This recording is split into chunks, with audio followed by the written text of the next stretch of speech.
Hi everyone, welcome back to this channel. In this tutorial, I will show you how to craft a repair kit step by step.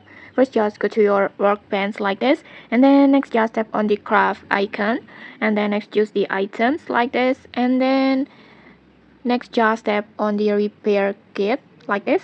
Here you will see two types of repair kits. The first one is the regular repair kit, and the second one is the red repair kit or crafty repair kit. And they have the same functions, but the difference is the repair effect. The red one restores more durability, so it's better for heavily damaged items. And then now just pick the repair kit that fits your needs. Make sure, for example, I want to just choose the original one like this, and then after that just make sure all the required materials are ready, and after that adjust the quantity over here, and then next just simply tap on craft like this.